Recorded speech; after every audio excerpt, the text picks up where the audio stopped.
Zo. U bent. Zo, schiet het u. Ja, hier. Zo, dus hoe ga je eraan beginnen?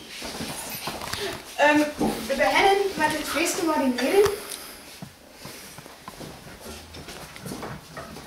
Ja, oké, dat is al heel goed. En hoe ga je daar aan beginnen aan je marinade? Wil je eerst de plakken? Nee, je zou beter eerst een beetje koriander toevoegen. En dat heb ik hier wel zitten. Zo, heb je daar eens een glas? Het is allemaal heel modern. En iets om de koriander te plakken.